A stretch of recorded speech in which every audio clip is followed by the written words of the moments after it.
By the way, All right. what We are about live. Fox News Oh. clips? Like Yeah, 30 we could. seconds of those. Look at this. Okay, cool. Yeah, for sure. Like, yeah, we could react to those. So a lot is happening. All right. Okay, we are live because we're getting a lot of new updates with regards to the activities that are happening. What do you want to share first? Yeah. Yeah. All right. What do you have? Just pull up. There we go. Okay, cool. We can show it to our one viewer. I'm kidding. Share Well, we didn't screen. schedule. We should have scheduled this ahead of time, but we're going to get better at this in the future. Yeah. All right. Hi, guys. Sorry we didn't announce this ahead of time. In the future, we will announce these ahead of time. So, let me bring this on screen. Okay, what is this? All right. So, continuing off for this week, we have something going on in California. And you guys might be asking, why is this in California if it's titled Ghalibaf statement? Well, I'll tell you. Ghalibaf on Twitter has his person, like the person who types his tweets lives in California.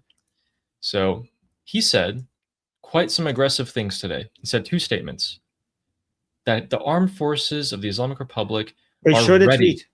Oh, show the tweet. Right. Yeah. Ghalibaf, for those of you who don't know, is the Speaker of Parliament for the Islamic Republic, and he's been missing for a couple of weeks now. All that we've heard of him are statements on Twitter, which is actually posted from an account in California.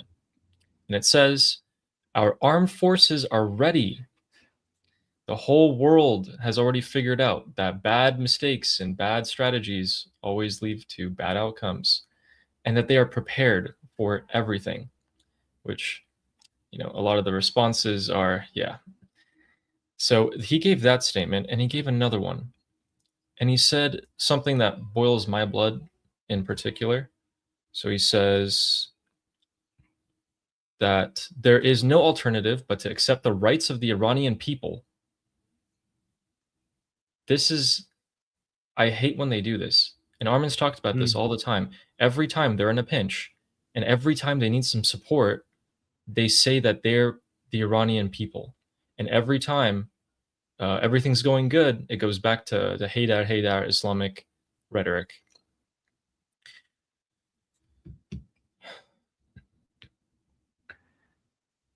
By the way, Ghalibaf has no, does not, I don't think he even checks and confirms whether these tweets are, like, I don't think we should even consider these tweets to be from Ghalibaf.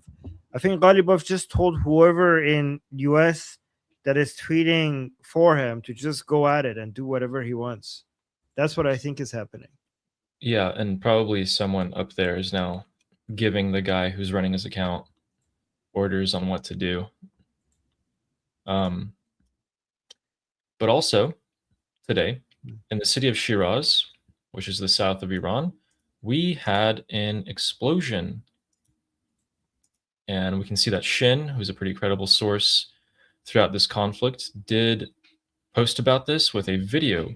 So the explosion, actually the blast looked like this, and we don't actually know what it was from. But we did see patterns right before the strikes began on February 28th of a lot of gas leaks and explosions going on around Iran.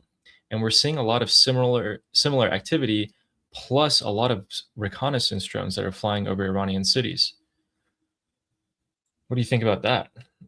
These mysterious gas leaks. And also the regime isn't even coming out and saying that they're gas leaks anymore. They're just ignoring them. Do you think this is the beginning of something big happening right now? Like we're getting ready for some massive operations? The reconnaissance, 100%. Those drones flying overhead are definitely scouting out positions and finding targets, because finding targets was actually quite difficult. When you've hit 30,000 targets, kind of gets hard to find some more, especially when the IRGC are hiding as well as they do. Guys, they use people's homes, they use schools, hospitals to hide in. they don't wear the uniforms, it gets difficult. But lately, we are finding more of those targets, so maybe we'll see the results of that. And there is some part where a lot of people have been talking about today. A lot of people, including Senator Lindsey Graham. CBS News reported today that Pakistan allowed the Islamic Republic to store their aircraft inside of their country to shield them from US airstrikes. And no one's happy about this. So the close circle around President Trump has been pushing this. Now this comes at it comes right now. I'm not sure right now of all times, but it's quite interesting. So they did state that 2 aircraft in particular were hidden in Pakistan. So the Pakistanis were complicit with this, but at the same time called great allies and, told that they were done a very good job by President Trump. So it says, as Pakistan positioned itself as a diplomatic conduit between Tehran and Washington, it quietly allowed Iranian military aircraft to park in its country, potentially shielding them from U.S. airstrike, sources told Jim Laporta and me, this Jennifer person. Days after Trump announced a ceasefire in early April, Tehran sent multiple aircrafts to Pakistan Air Force Base Nur Khan. Among the military hardware was an Iranian Air Force RC-130, a reconnaissance and intelligence gathering variant of the Lockheed C-130 Hercules tactical transport aircraft.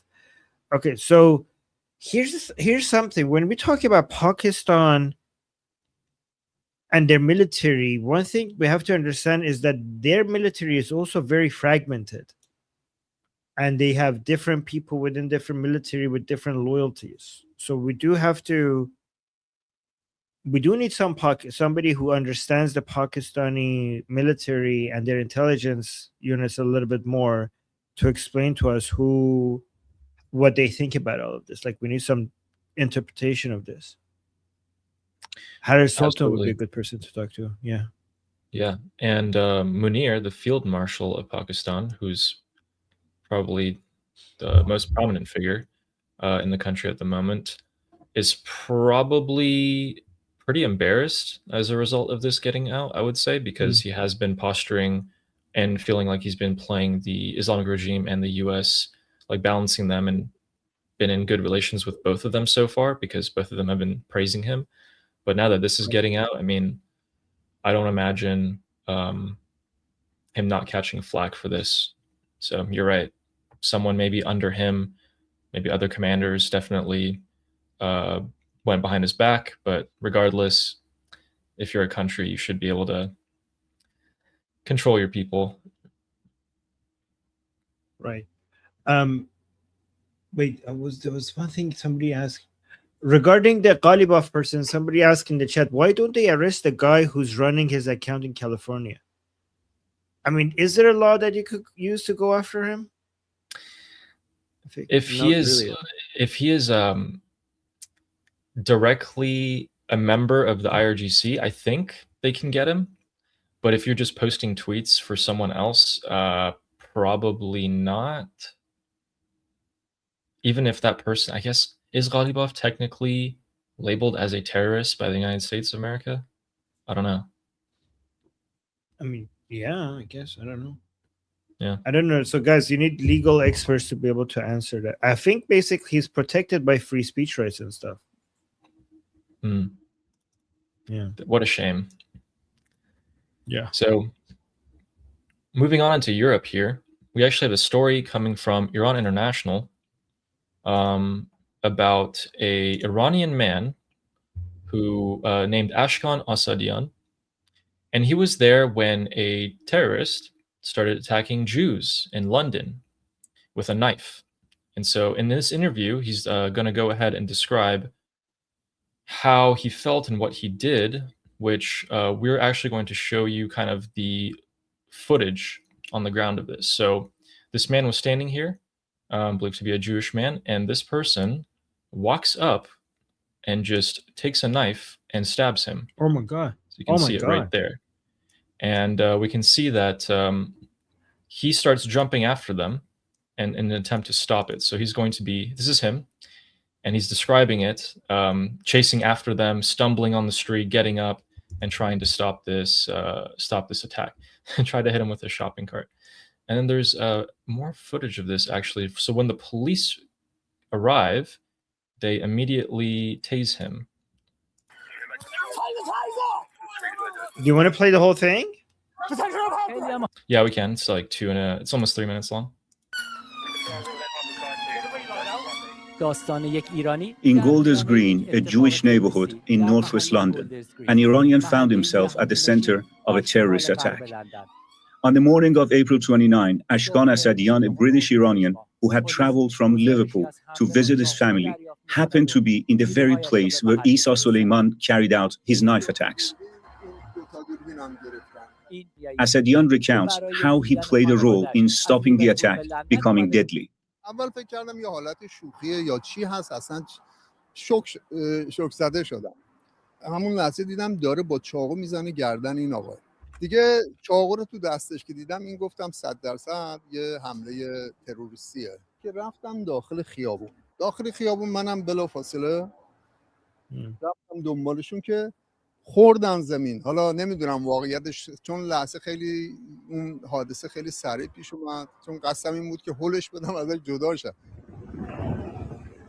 بلند شد رفت سمت همون پیاده رو که این مغازه میوه فروشی هست، رفت داخل. این منم پشت سرش بودم که هی داد زدم که مواظب باشین کسایی که میان میرن این چاقو داره.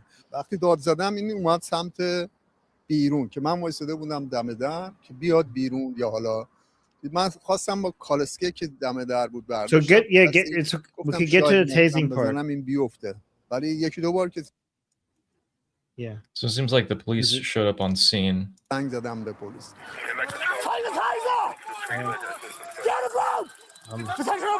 خیلی جالبه دیگه، یک ایرانی در مرکز این اتفاق تروریستی که علیه یهودیان در شهر لندن اتفاق افتاده، اون لحظه چی گذشت تو سرتون؟ So what's interesting, guys, in the UK, so police aren't given guns. In the US, they are.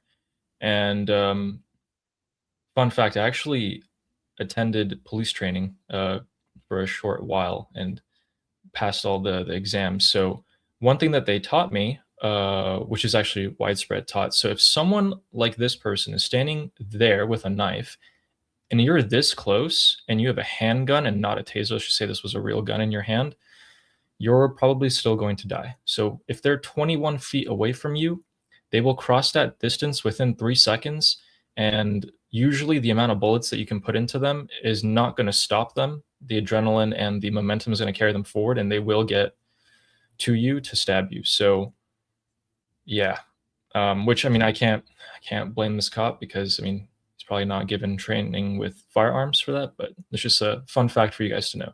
Your first line of defense, guys, is to be aware of what's around you. And your second line of defense is running. Always run. Wait, is somebody saying Ali's not pro Second Amendment? I don't know. Are you? And there's somebody else again. He's a leftist? Question mark. All right. I'm pro Second. I'm an American. I'm pro Second Amendment. Right. Okay, I just don't know how that's gonna translate into the future of Iran. So that's something we could talk about. But I like that. That's funny. I mean, people are gonna make all sorts of assumptions about me. When I actually I have no content out that I ever talked about the Second Amendment or anything, but yeah. The assumptions already happening. Yeah, actually, what do you think? Like, we've been talking about arming the Iranian people for the revolution. Should we keep them? Are you in favor of keeping them armed after the revolution? I don't know. I'd have to take a look at the statistics of armed crime and what weapons they used. the demographics and everything. If the IRGC police even have accurate and good data on that, and then you'd have to compare it with countries that did acquire or let like a Second Amendment, and compare the crime rates before and after as like a sort of benchmark. There's going to be all sorts of data that you have to parse through. Yeah, but it's not just crime. It's the potential of tyranny that you also have to take into account. Like you could have more crime, but also an armed population is a population that you will not like. You have much less likely to be able to have tyranny over. True. So this is a good point.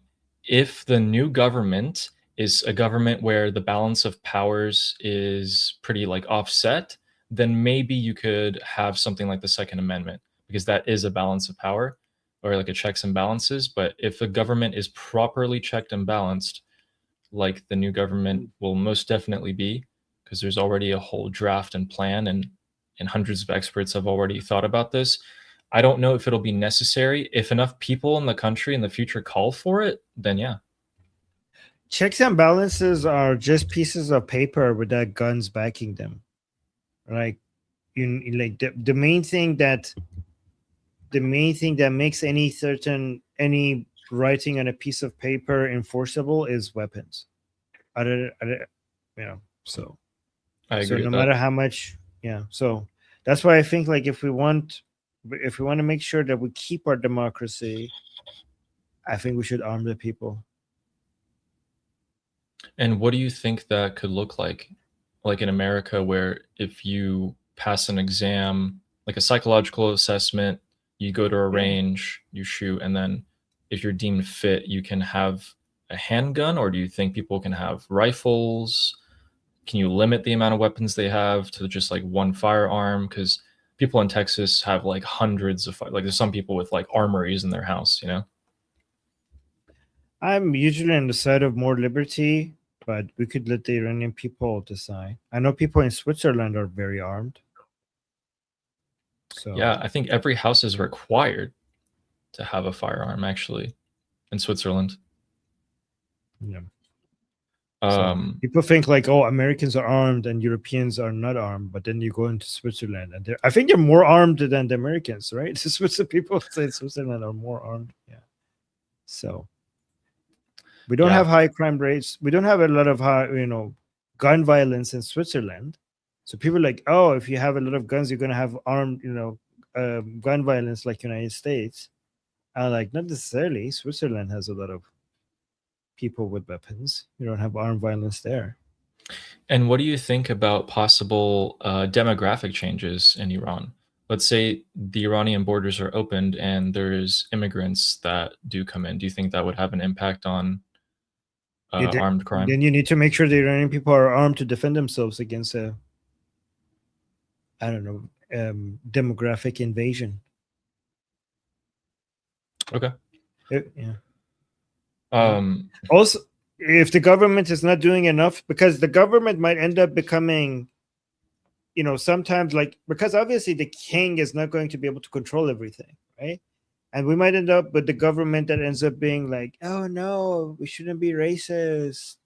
Mass migration is good. But if the Iranian people are armed and they're not happy with this, then the government will feel like, well, I need to do something about this before my population does something about it.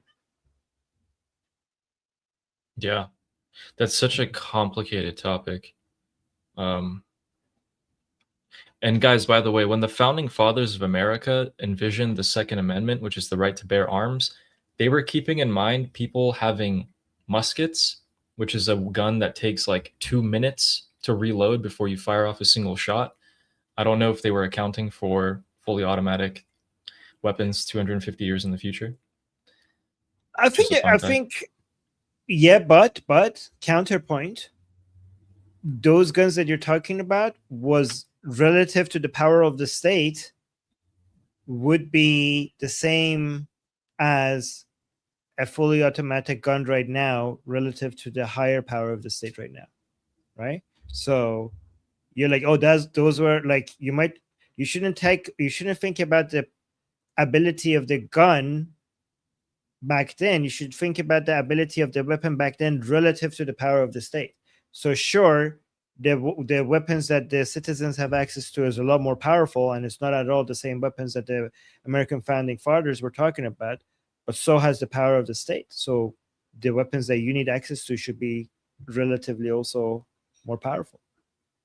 I see what you're saying. So since the United Right. States as a whole is much more powerful now than it was before, so are the weapons, and there's a proportion that's maintained. Yep, the That makes proportion sense. needs to be maintained. Yeah. Speaking of the United States and weapons, I'm going to show you guys this. Let's go back to you. It's quite interesting. Okay, so today, or perhaps yesterday, a U.S. Navy Ohio-class submarine entered the Bay of Gibraltar, which is off the coast of Spain. And this is a nuclear submarine, which is armed with 20 nuclear warheads. And they have surfaced to show themselves, which is really interesting. These are usually not seen anywhere because, as you can imagine, finding a nuclear submarine of the U.S. is operational security. You want them hidden for obvious reasons. So I thought it was really interesting that they showed themselves and were willing to get, obviously photographed, filmed. You can see people standing on the top of the submarine, and perhaps it's to send a message. What is the message? And maybe it's a message to the Islamic Republic that we are bringing in, some pretty heavy equipment. In my opinion, obviously they're not going to use the nuclear warheads, but they could be armed with the Gray Eagles, or was it called the Dark Eagles? Those, we talked about this in the discussion group, but they're missiles that can basically cross the entirety of Iran in about 15 minutes and hit a pinpoint location. And it's at sonic speeds. I think it's like Mach 19, and it's above the speed of sound from when it launches to when it hits. It's not like it reaches sonic speeds at a point of its flight. It's there the entire time, and it's pretty much unblockable. So I think they're going to bring those out for something like targeted strikes. There's really high value targets that you can reach pretty quickly. I don't know if the submarine is armed with them, but I just thought it's interesting that they appeared right now of all times. Wait, but the Strait of Gibraltar, like, that's very far away. Like, how is that? Like, where was it before?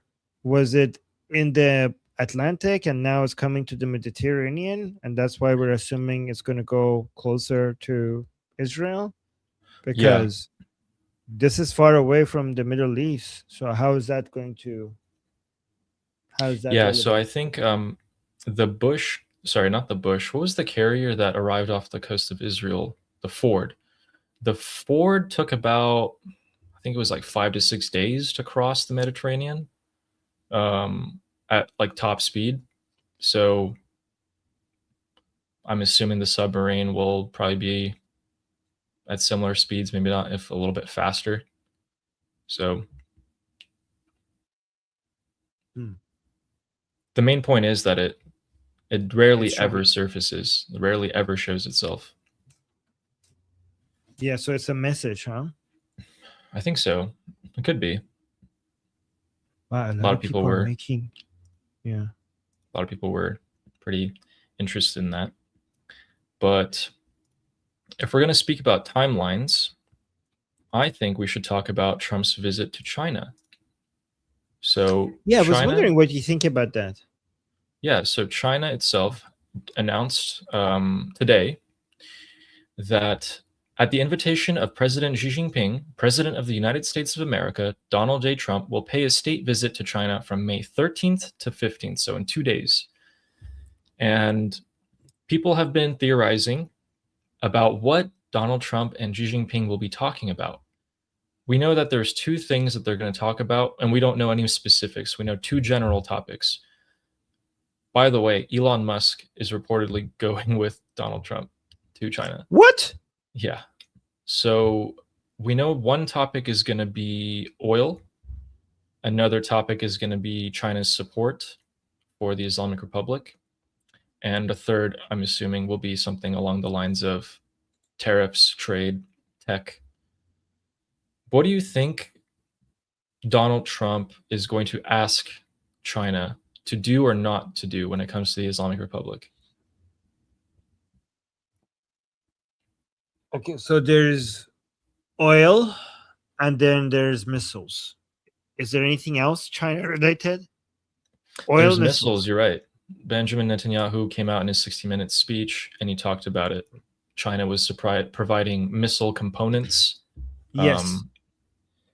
This, we kind of already knew this. I mean, expected this, but now it has been confirmed by Prime Minister Netanyahu that the Islamic Republic has been giving missile components to the Islamic Republic. This is separate from the other news that Russia has been giving drone components to the Islamic Republic through the Caspian Sea. So both of these are true. Russia is giving drone components to the Islamic Republic through the Caspian Sea, and China has been giving missile components to the Islamic Republic through I don't know what route. Which, by the way, Ali, I saw somebody suggesting that the reason why China and Russia are doing this now, and they weren't doing this earlier, there was an analyst on Iran International that was saying this, is because China and Russia didn't expect the Islamic Republic to be able to resist this long. And they thought that they are done for. But then eventually when they ended up seeing that, oh, this is actually lasting longer than they expected, now they see the Islamic Republic worthy of supporting again. What do you think about that analysis? I think it's close to the truth. I would argue that instead of them wanting to support the Islamic Republic in the hopes of, saving the Islamic Republic, I think they just want to make the United States display more of its capabilities, which is a big reason as to why the U.S. has simply been using the forces that it has been so far. The U.S. is the superpower. The military capabilities that it has is unknown to anyone around the world, and I think they've been trying to keep it that way.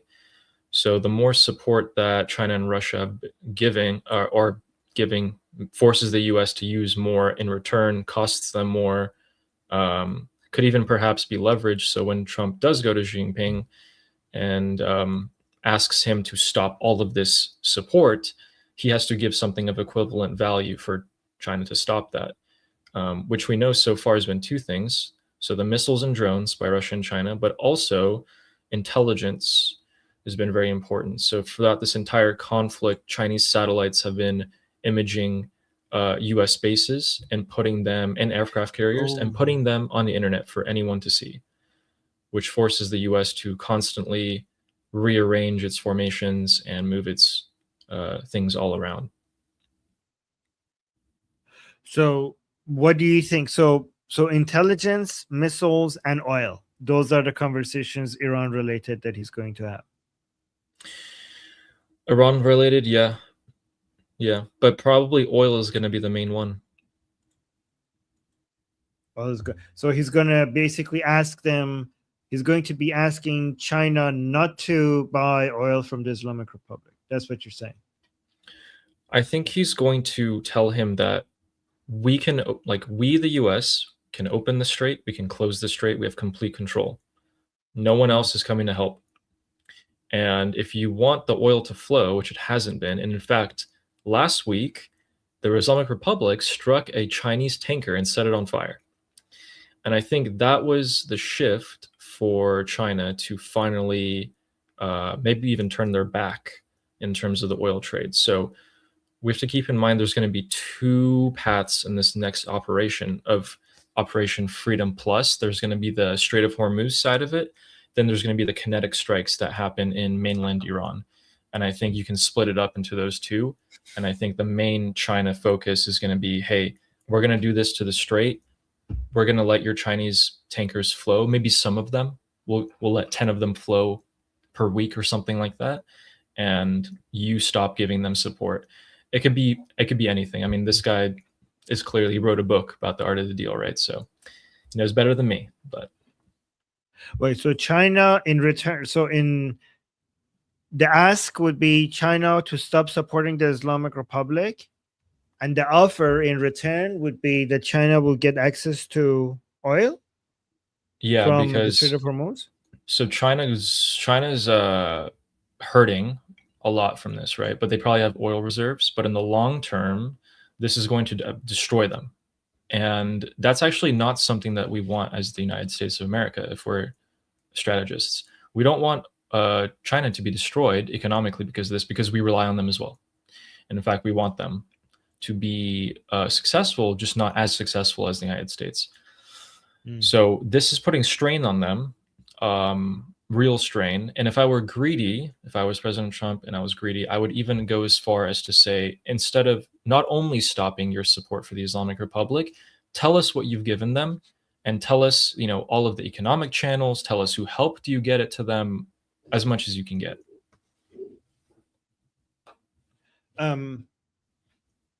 Yeah, I don't know if China is going to do that though. Here, the thing that I don't see what America has to really, because at the end of the day, the United States is going to put a blockade on the Iranian ports. They're not going to put a blockade on other ports in the Persian Gulf. They are going to allow that to just go, right? So what extra oil access you're going to give to China if your position is already no sale of Iranian oil and absolute freedom of selling of every other oil? It's not like United States is in a position to come and say like, oh, you don't get to buy, I don't know, Saudi Arabian oil. Like Saudi Arabia is going to be like, what the fuck, right? So I don't see what leverage United States has here.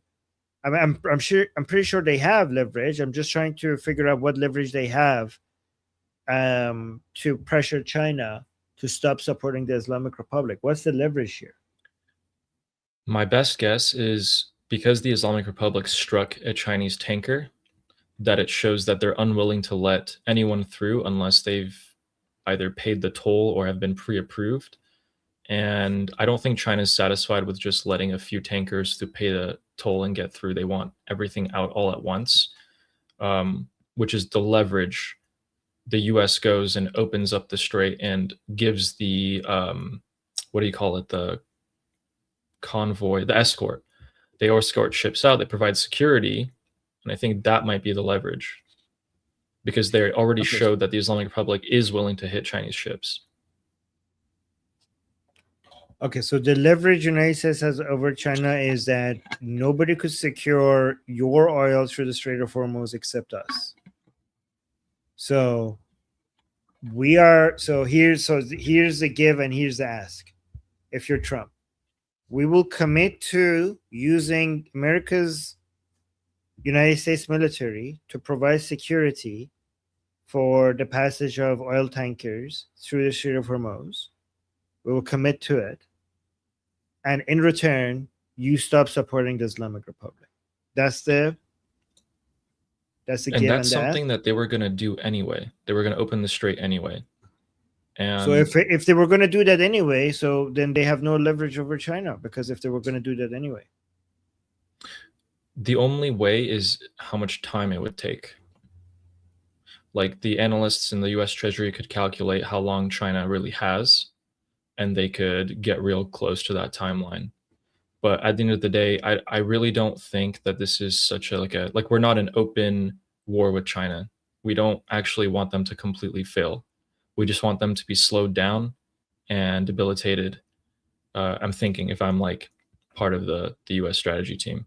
So the leverage is not foolproof. If I'm a Chinese person making the negotiating deal, I'd be like, well, exactly. You're going to have to open it up anyway. Why not just wait?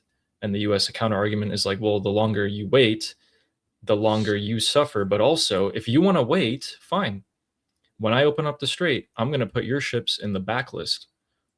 All the other ships are going to go put them first. in the backlist because it's not about like if you stop Chinese ships, freedom of navigation and all, passage to the Strait of Hormuz, you're not technically just stopping China. You're also stopping Saudi Arabia, UAE, Qatar, Iraq, Kuwait, Bahrain from selling stuff to the Chinese. I don't know if they want to do that. You know what I mean? Yeah. So I think it's just a balance game. But I think in terms of this oil part, what I'm saying could be just completely baloney. But there also could be more components to it that I don't know about that would make it true. Like I don't have access to any information other than what's available online publicly. Yeah, maybe maybe tariff removals, huh? Tariff removals in exchange for in stopping the support of the Islamic Republic. Could also be maybe buying U.S. oil. Oh, discount on U.S. oil. I don't know. Yeah. I don't know. I mean, this is so hard. This to figure out what's going to go on between Xi Jinping and Donald Trump it's impossible because they have teams of thousands of people working for them to create any possible point that they could bring up. So, yeah. So, guys, help us out in the chat. What leverage does President Trump have over the Chinese? Yeah, so yeah, China has one of the largest strategic stored oil reserves. Yeah, it is the largest, but it's not going to last them forever. Like I don't know how long that's going to last them. But yeah, they do have that. That's why they could. That's why they could tolerate this pain more than most countries, but they can't tolerate the pain as much as the United States can. Look at this, right? The United States is like, yeah, what war? Look at this. Year over year, we're up 26% S&P 500. This is record highs. It's like it's as if it doesn't care about oil prices at all. This is when the war started, and this is like fuck you to the war after. So United States could be like, yeah, we don't care. If we open the Strait of Hormuz, it's going to be a favor for you. Could you click on the year to date? Okay, year to date is like so arbitrary. Like, yeah, okay, 5. So we're 5 months in, and I think the average the S&P does is, I think it's like what 11%, 12 historically, 11 to 13. Yeah, okay, so let's just say 12. So we're already over half of that. And it's been 5 months. So do 6 months instead. 6 months, 8, so 16. But that 12 months is insane. I mean, it's crazy. Yeah, this one is 26 is crazy. Oh, we got a super chat. Let's respond. Oh, somebody. Okay, here. Clown World is saying the leverage is cutting off the discounted sanction oil with the blockade and the Venezuela takeover. China has been buying it for years. Expects it.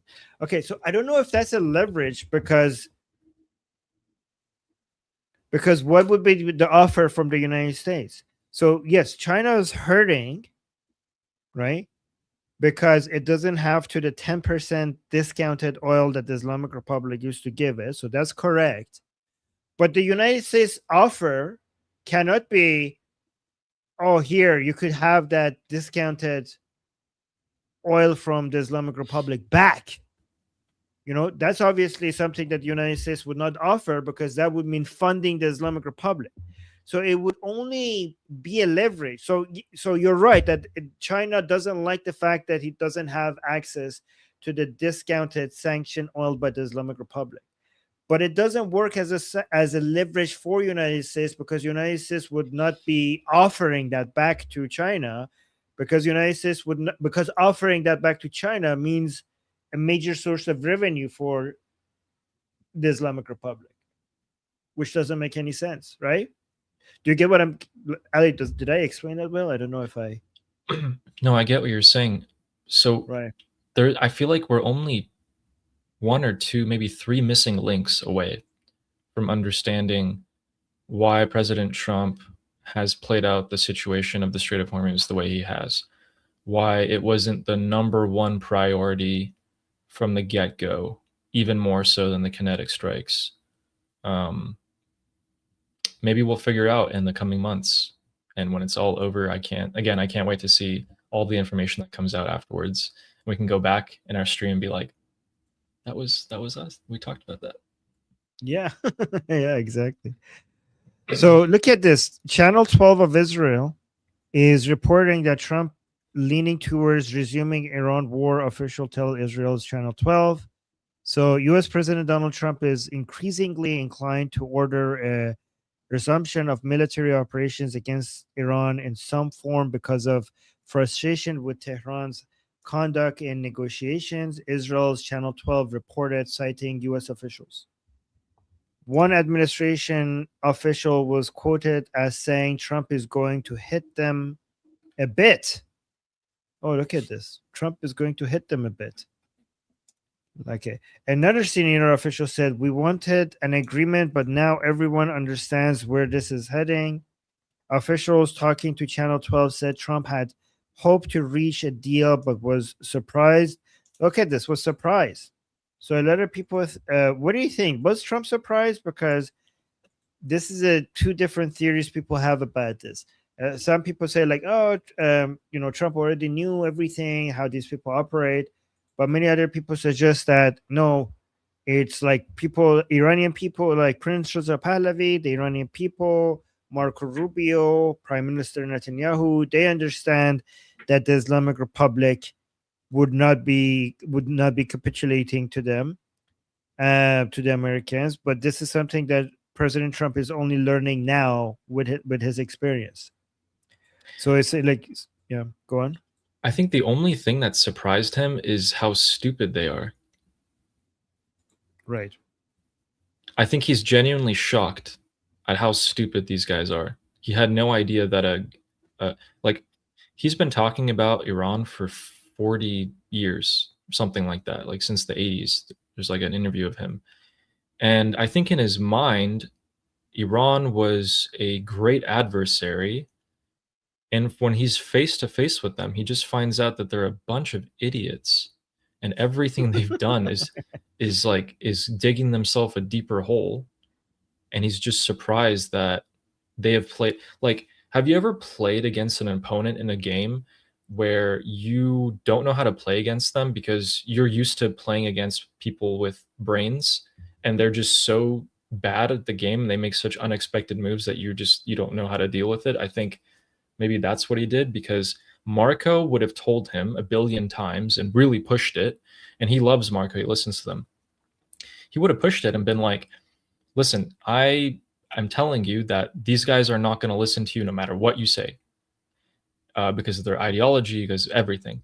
And, look what happened. So he's done. His patience it's out. And I actually have a clip of that, of him talking about a time period specifically. This came out today on Fox News. So I'm going to share this. Let's see how this looks.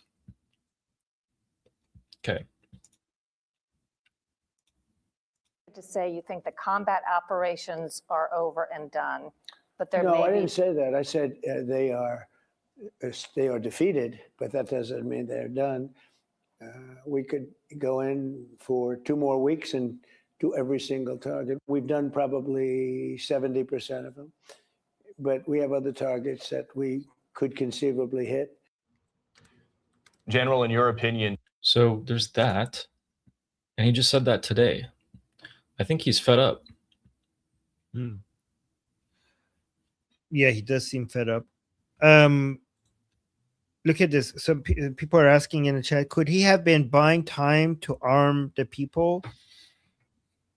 What do you think? When did he start talking about it? I think that was 4 days ago that he started mentioning it. Well, he actually mentioned it also when he said we gave the arm to the Kurdish separatist groups. Like, he said that a while back, and they didn't deliver it to the Iranian people. He repeated it again recently, but he did mention it earlier, like I think a couple of weeks ago. Yeah, man, I just, you're saying we tried to arm the Iranian people. Obviously, the regime is going to get you know, a light bulb in their head of, hey, maybe we should check for that. Maybe they can't. Maybe he knows they couldn't.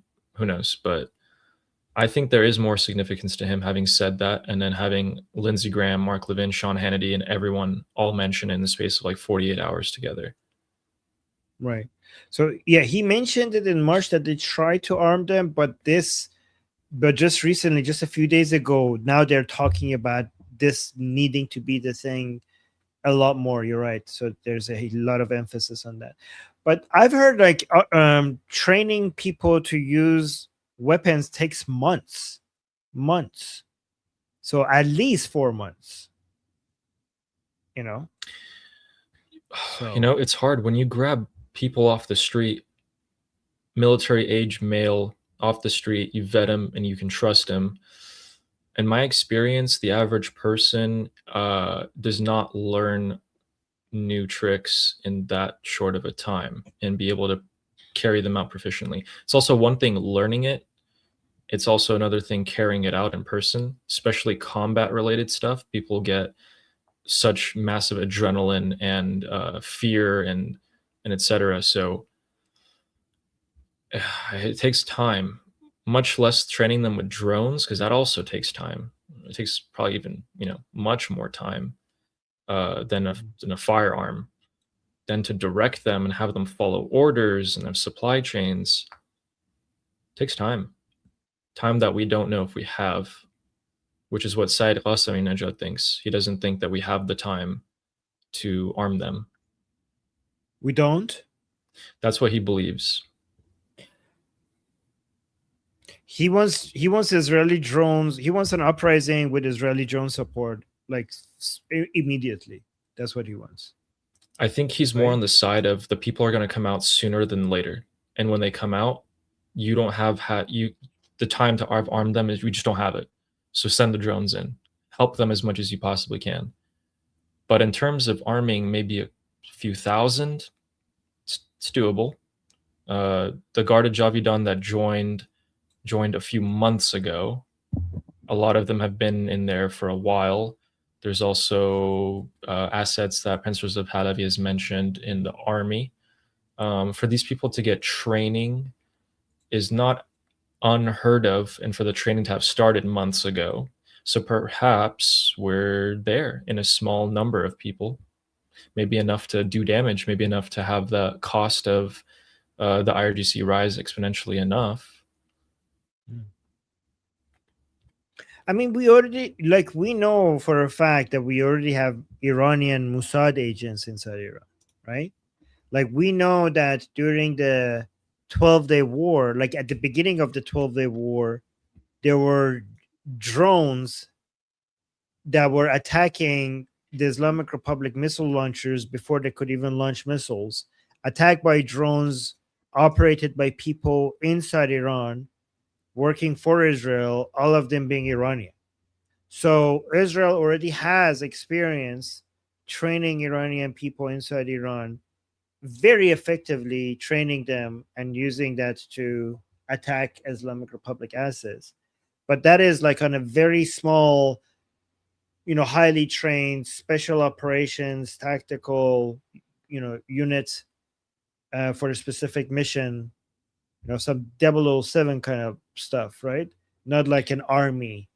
But yeah, I don't know if that's going to be able to scale that to create an army. Put yourself in the shoe of a commander. Would you use this, what you probably deem a ragtag group of civilians who have been given a few months of training and weapons?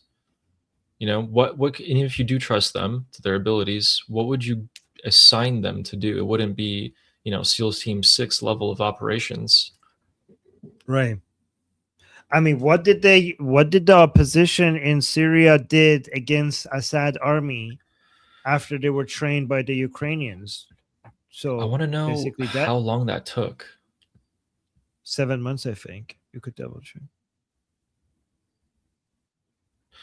And I wonder if those fighters that they trained were already, because I know the Syrian conflict has been going on for a long time. I wonder if those were probably already some of their elite units. Okay, Yeah, I so don't know. let's figure this out.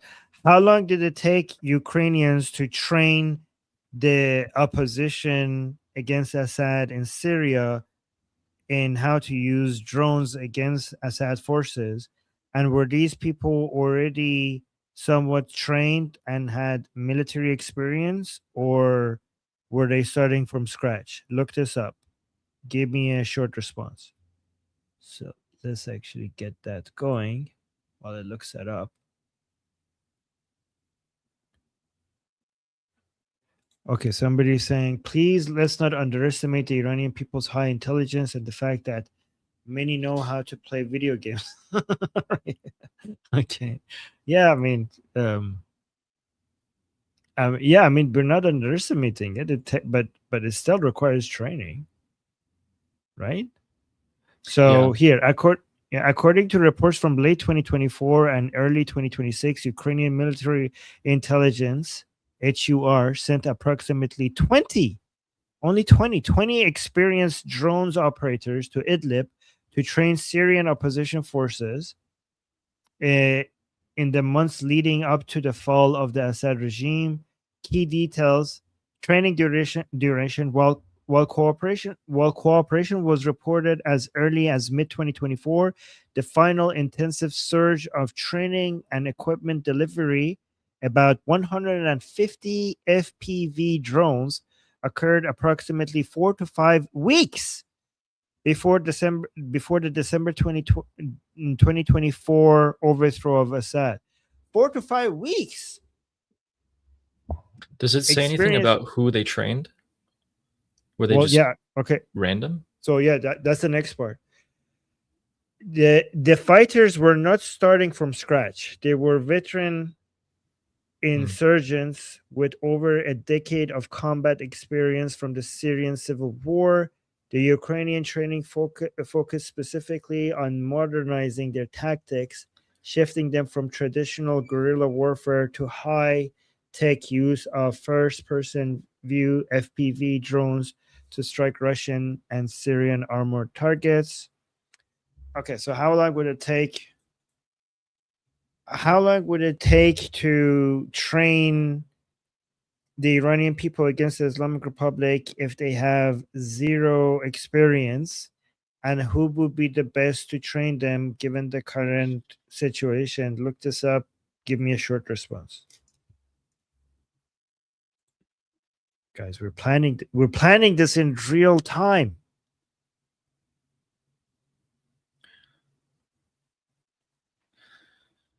President Trump posted on his Truth Social that I'm very much looking forward to my trip to China, an amazing country with a leader, President Xi, respected by all. Great things will happen for both countries. Just posted that. Yeah, go on. What did it say? Okay, estimated training timeline for civilians with zero experience. A transition to combat readiness takes approximately 4 to 8 weeks. Hey, that is not bad. 4 to 8 weeks, depending on the focus. So for asymmetric warfare with drones and sabotage, 4 weeks. Using FPV simulators, 10 to 15 hours, and intensive field workshops, zero experienced individuals can become lethal drone operators. This mirrors the timeline Ukrainian intelligence used to train Syrian opposition in late 2024. Okay, so it says, yeah, I mean, the comment that I highlighted is not far off. This is kind of like video games. Like, if you just only need to get, it's not that hard to figure this out. I think within 4 weeks you could get the hang of it. Right. Then the question would be how many drones we could provide for them to use. So the Ukrainians gave them, the Syrian opposition, 150. 150. Okay, but this is what's harder, I think. Hold on, let me see. So for drone, it takes only 4 weeks. For urban combat and tactics, that will take 8 weeks. This is the standard timeline to move from basic firearms proficiency to coordinated small unit urban maneuvers. So, we could focus on drones. if it takes 4 weeks? Oh, and also another thing that you need to teach them is decentralized leadership. Training people to organize without a central head to avoid regime decapitation is a psychological and structural shift that usually happens and concurrently with tactical training. So who are the best potential trainers? First one, as I expected, Ukraine. Second, Israel. Third, the Iranian diaspora. So given the current 2026 conflict environment, the following are the most efficient candidates. Ukraine, the HUR, currently the global leader in low-cost, high-impact asymmetric warfare.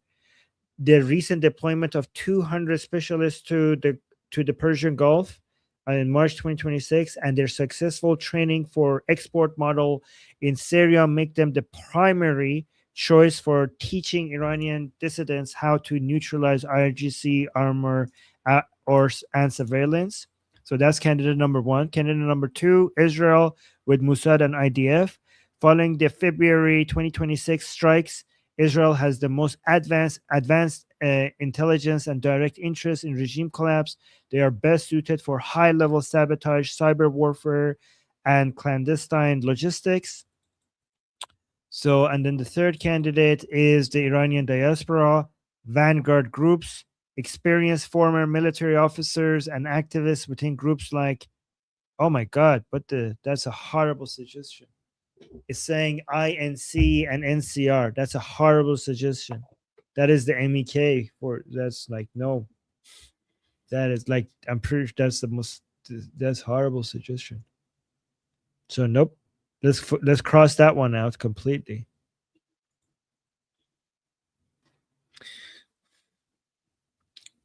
Okay, so it would have to be way more than 150 drones.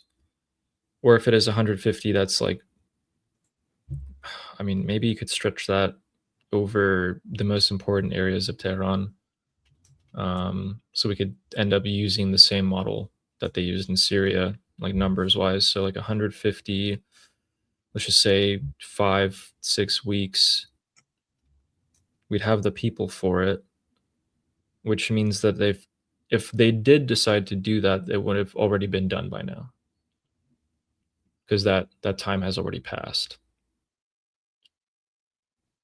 Wait, why? Say that again. I don't understand because I've been hearing this a lot. Say that again. But by the way, guys, I'm going to check the Green Berets as well. But go on. Yeah, so say it again. My biggest reason as to why I think that the people have already been armed, or rather trained with something, perhaps even like drones, is because you don't know exactly when the Iranian people are going to come out. So you'd rather do it sooner than later. Or, well, you should, to be more prepared. It is possible that they haven't yet done this. I know many people say that they have already done this, but it is possible that they haven't. And this is the only, they're thinking about it now. I mean, here's the thing. For example, if so the argument for why they probably, why they have done it already is because they should have. The argument for why they haven't done it already is why would somebody like Lindsey Graham push for it? To me, it seems like if you're advocating for it, it's because it hasn't been done, or else you wouldn't be advocating for it. You know what I mean? You're trying to make something that hasn't happened happen. Yeah, that's an equally strong argument. Do you know what's happening tomorrow? Actually, there's going to be an interesting event. Before you go to that, let me answer with the Green Berets as well. So the Green Berets, U.S. Army Special Forces, are the world's premier specialists in unconventional warfare, specifically designed to infiltrate denied territory and organize, train, and advise indigenous resistant forces. Oh, wow. They seem to be exactly made for exactly this. So strengths in an Iranian context, force multipliers. Their primary mission is to turn civilian population into functional guerrilla army, unlike direct actions like the SEALs. Green Berets are trained in language and cultural immersion, making them highly effective at building trust within a local population. They specialize in teaching small unit tactics, clandestine communications, and sabotage. If the goal is a long-term sustainable insurgency rather than just a quick drone strike, they are the gold standards.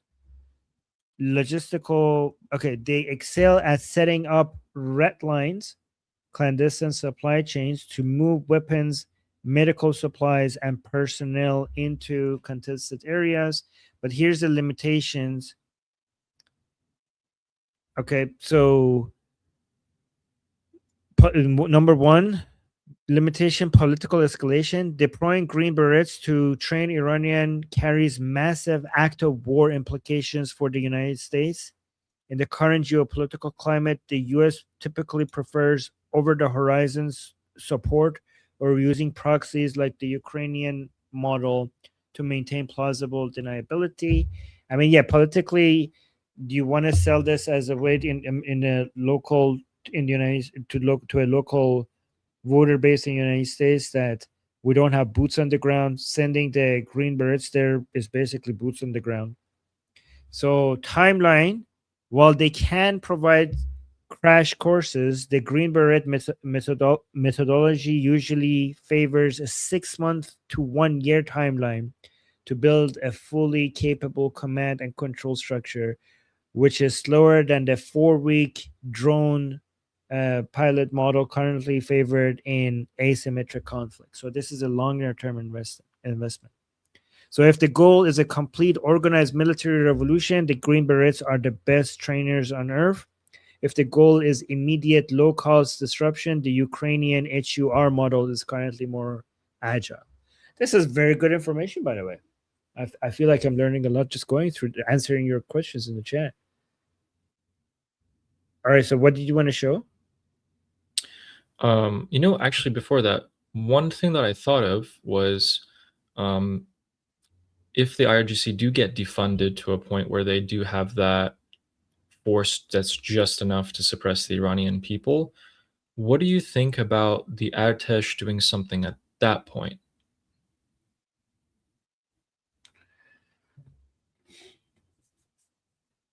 So for you guys, we're just going to recap real quick. So we were talking about how if the IRGC can lose most of their income, they are economically like flattened, right, destroyed, but they only need roughly 1.5 billion to have enough Basij and terrorist militias to suppress the Iranian people the next time they come out. And that's why I'm asking, maybe if they're that low in number and they're already beat down to that point, would the regular army of Iran do something then? Well, I saw this video that Imtiaz Mahmoud posted. I don't know where this is from. Tell me if you've heard this anywhere, because tell me if you could verify this information. Let me just play this. Did you know Iran actually has 2 armies? And right now they may be turning against each other. One is the IRGC, the powerful revolutionary guard that protects the regime. The other is the Artesh, Iran's regular national army. For decades, these 2 forces operated side by side. But now, reports suggest something is breaking inside Iran's military. According to multiple reports, Artesh soldiers are facing extreme shortages. No food, no water, barely any ammunition, and almost no medical support. And when wounded soldiers needed evacuation, the IRGC reportedly refused to transport them. Instead, they prioritized moving missile components. At the same time, something even stranger is happening. Some Artesh soldiers are simply not showing up for duty. And even IRGC members have reportedly abandoned their posts. Iran's leadership was forced to threaten its own elite soldiers with treason charges just to keep them in uniform. Did you know Iran... So have you seen any confirmation of anything this guy just said? We heard these while the conflicts were ongoing.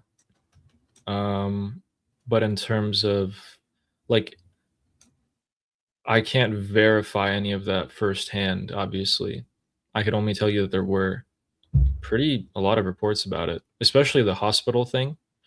Not only prioritizing moving like missile components, but if the Artesh soldiers did get injured and show up to hospitals, they were just simply denied entry and told that it was reserved for the IRGC. The food is also true. The ammunition is particularly true. Now, the danger of the Artesh being crippled like this is that Iran shares borders with a lot of different countries, some of whom are particularly eager to perhaps take a part of Iran. That's something that we actually brought up in the discussion group. Wait, so let me actually check this. Is there any evidence for conflict between the IRGC and Artesh in Iran ever since the beginning of Operation Epic Fury? Look this up. Give me a short response. Let me see if I got that right. No, not Artesh. Okay. So I could let that going for a while. Well, are you hopeful that we could see the Artesh at some point do something? I think so if we far get they to have been that very point, disappointing. yeah, they have been very disappointing. Too disappointing to the fact where I'm thinking maybe some of the people who pledged themselves to Prince Reza Pahlavi maybe changed their mind in the Artesh. That's the extent on which I'm thinking, because wow, they did nothing, absolutely nothing. And sure, a lot of their weapons were locked up. A lot of the people at the top of the Artesh at the end of the day are pretty much IRGC plants, but we didn't even see, soldiers, lower level commanders, any of the sort. Ooh, actually, we have like some nice reports from March and some other information. So yeah, apparently that video was not that far off. So hold on, let me actually read the summary of all of this. So reports since the start of Operation Epic Fury in late February 2026 indicate a significant and deepening rift between the IRGC and the Artesh. Key evidence of this friction includes medical and logistical neglect. Hey, that video apparently was not wrong. There have been widespread reports of IRGC personnel refusing to transport wounded Artesh soldiers to hospitals or share medical facilities, citing limited resources. Supply hoarding. While the IRGC continues to prioritize its own missile units, Artesh frontline troops have reportedly faced severe shortages, with some units receiving as few as 10 bullets per soldier and lacking basic food and water. Wow. I heard that back then. Really? Okay. Then we have strategic distrust. The IRGC has restricted communication with Artesh leadership, fearing that they might prioritize national defense over regime survival. Yeah. This led to the IRGC Intelligence Protection Organization to issue directives threatening the Artesh against internal resistance. And then we have desertions. Disillusionment has led to a wave of Artesh members abandoning their posts, with many reportedly seeking to align themselves with the civilian population rather than the elite IRGC structure. The conflict has essentially shifted from a long-standing institutional rivalry into a visible struggle for resources and loyalty amidst the ongoing pressure for the operation.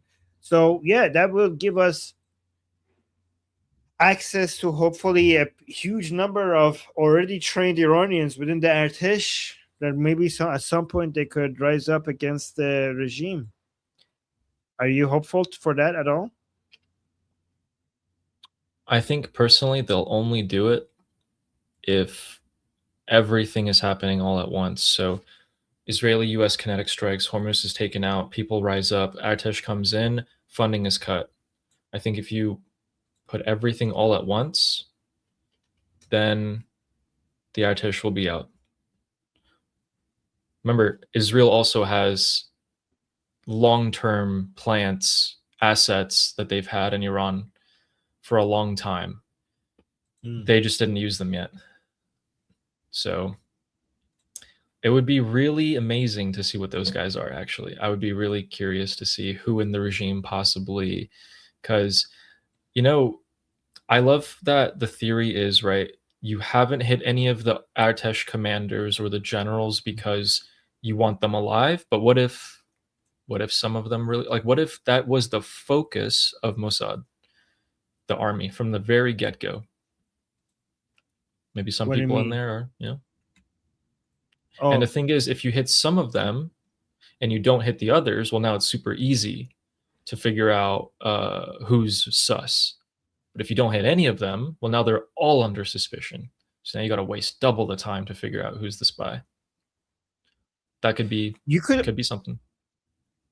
You could also cause a, maybe you're saying that these people, the Artesh, so guys, you can see IRGC people have been targeted a lot and killed, and nobody from the Artesh has been targeted and killed. So you're saying that these are Mossad spies? Is that what you're saying? I'm saying that at least some of them may be, and the reason why they all haven't been hit is that, like, you know, if you do kill some of them, then it's easier to find out who actually is the spy because there's just less people. Oh, you're right. So it could be like this guy is the spy and that guy is the spy, but you shouldn't kill any of them, because if you start killing them, then they could identify who's the spy. Right? Yeah, okay. But now they're all under suspicion. Yes, or maybe none of them is a spy, and by not killing them, you're actually causing division between IRGC and the army, because the IRGC is wondering, like, hey, wait, why is nobody here dying? All warfare is based on deception. Sun Tzu said that. Oh, really? He did. Okay. Hold on. Let me see. By the way, the U.S. State Department declared that there is a reward of up to $15 million for any information that disrupts the funding of the IRGC. Wow. They're really trying to suffocate these people, aren't they? Yeah, I mean, Besant tweeted today as well. He said he redoubled his... Yeah. Wait, while you say that, I'll be right back. Okay, but I can hear you. Okay, you share. Let me put what you have on the screen before I go. So today, Treasury Secretary Scott Bessent said, as Iran's military desperately tries to regroup, economic fury will continue to deprive the regime of funding for its weapon programs, terrorist proxies, and nuclear ambitions. So they're going to continue to cut off all of their financial networks, and they announced new sanctions on 12 individuals and entities, so different companies and people that have been selling Iranian oil to China and weapons.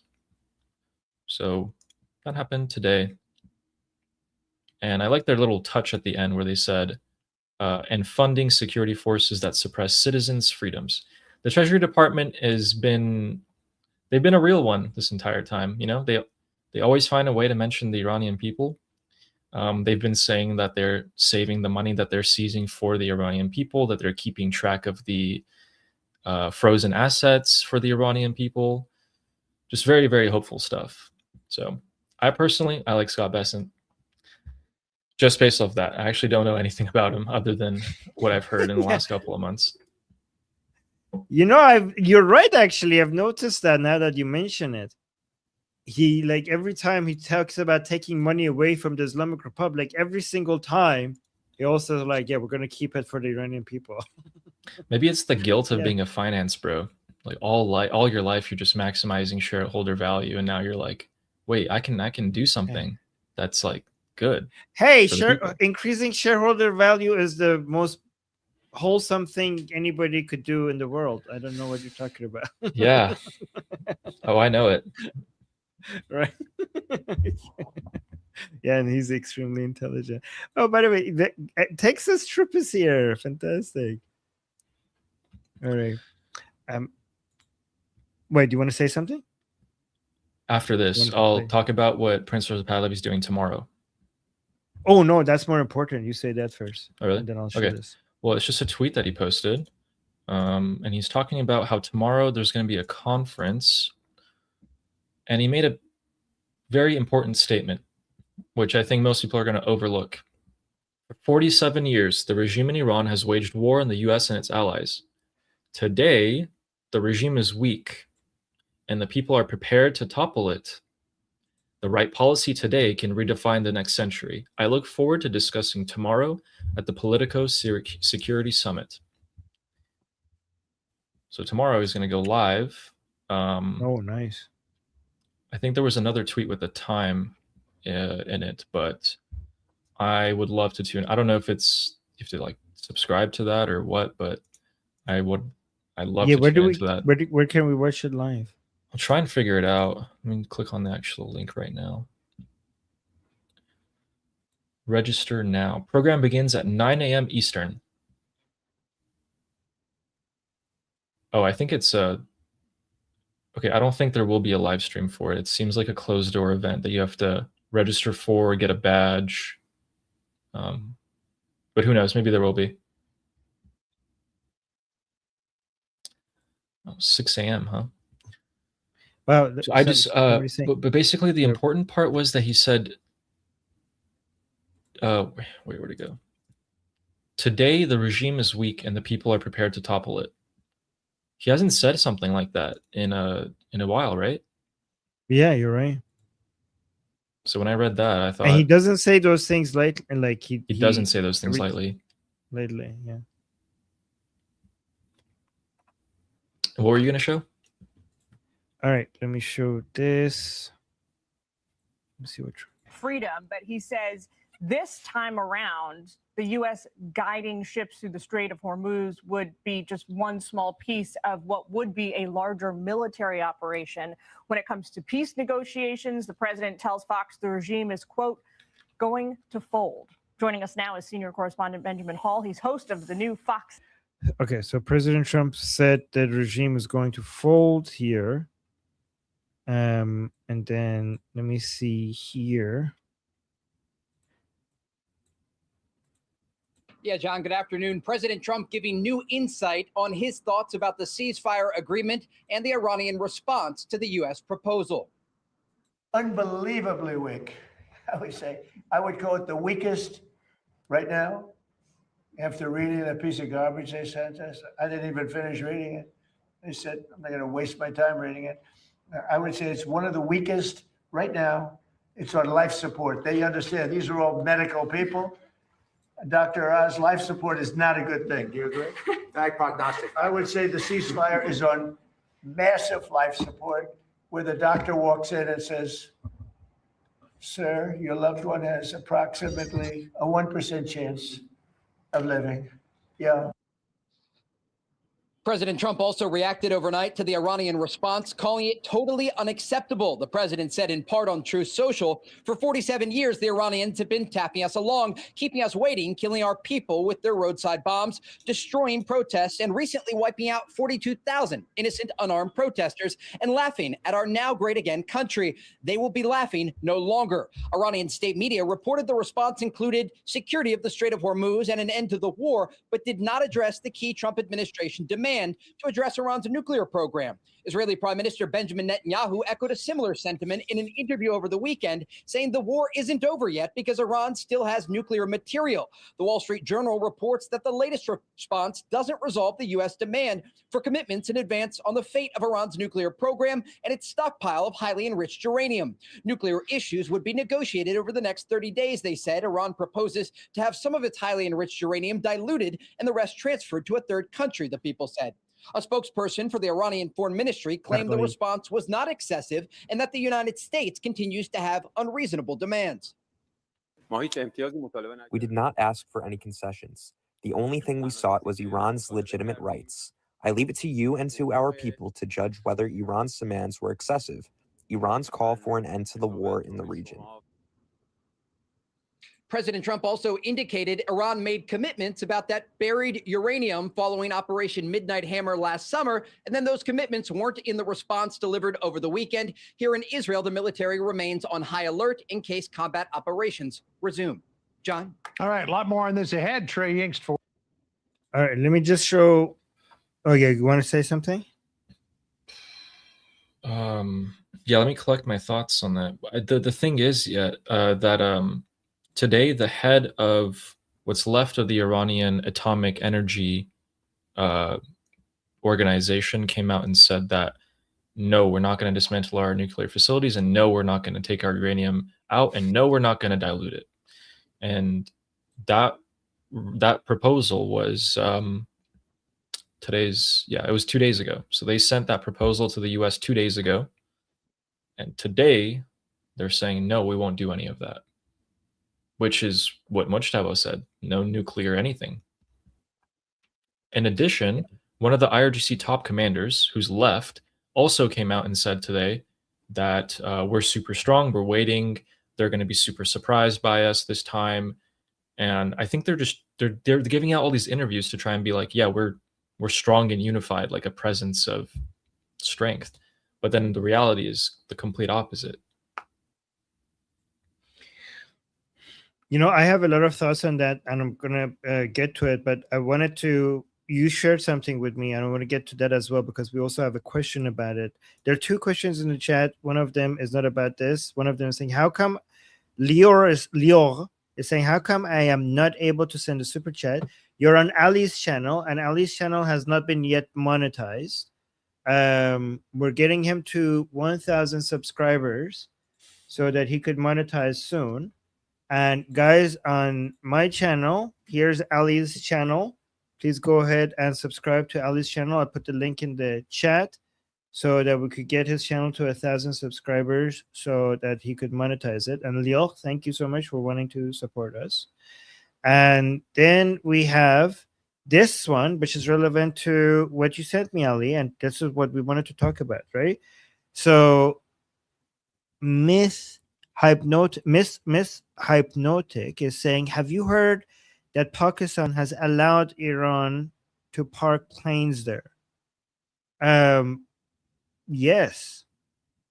Do you want to talk about that, Ali? Do you have something to share? Did you want me to bring it up again? Yes. Okay. I mean, well, I mean, you could just talk about it to people who missed it, because that was very important. Sure. I mean, I have it right here.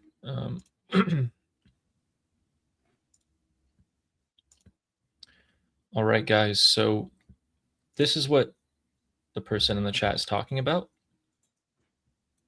So I'm going to give you guys the gist.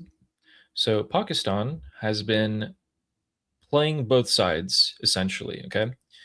And we don't know if this is because they're fragmented or whatnot, but essentially they're playing themselves as a mediator and trying to establish these talks. Like we saw them go all out on the PR for Islamabad talks.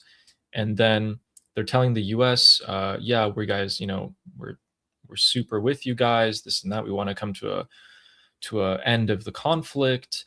And then to the regime at the same time, they're like, yeah, we're going to help you guys get an end. We're going to give you favorable terms. So they're double crossing the US by basically letting Islamic Republic Air Force park their planes inside Pakistan, which began in April. So this has already happened, so that they aren't striked and targeted by the US. And at the same time, they're kind of double crossing the regime, because they're actually sending troops and equipment to Saudi to strengthen ties with them, which has been a target that's been hit by the Islamic Republic. I don't know what they're doing. Not sure if they do. Okay. I'm going to say something that a lot of you are going to hate me saying, but we're just trying to consider everything, okay? Oh my God, this is going to sound really bad. Okay, if not me, somebody is over here and he's asking me to tell you this, okay? He's saying that, what is it?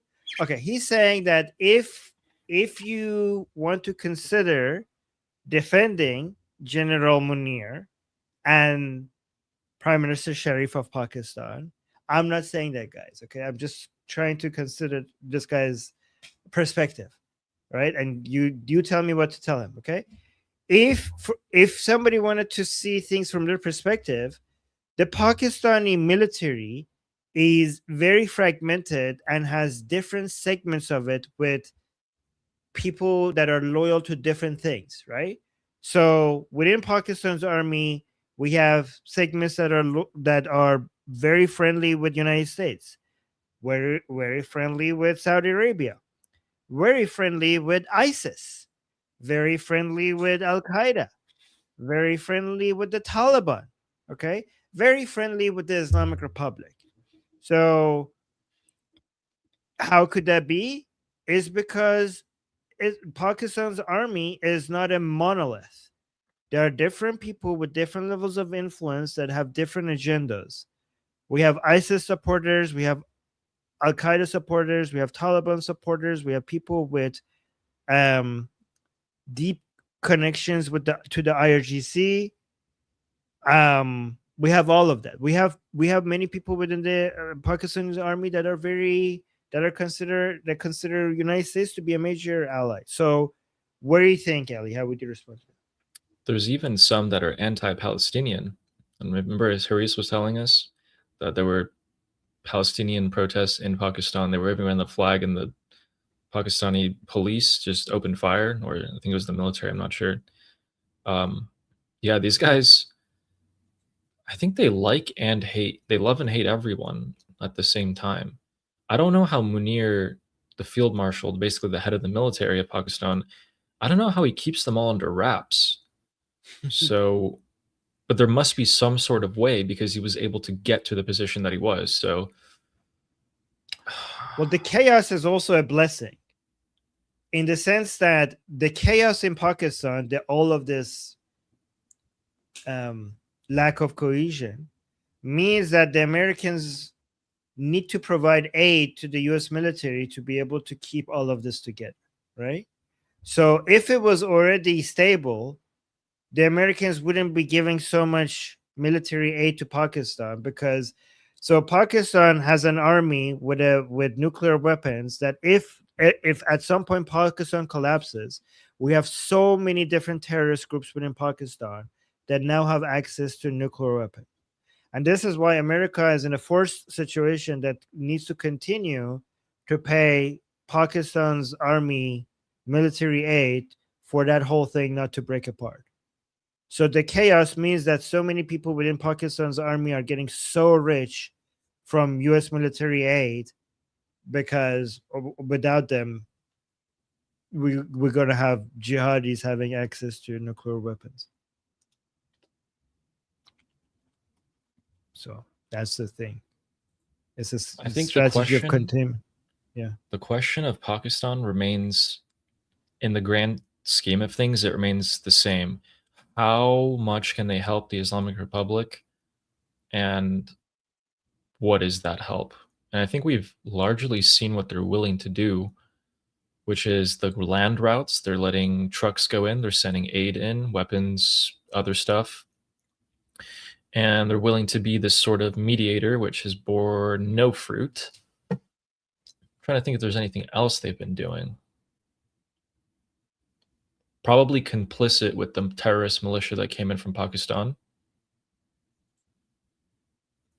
That's about it, right? Right. Do you think there's anything more that they could do?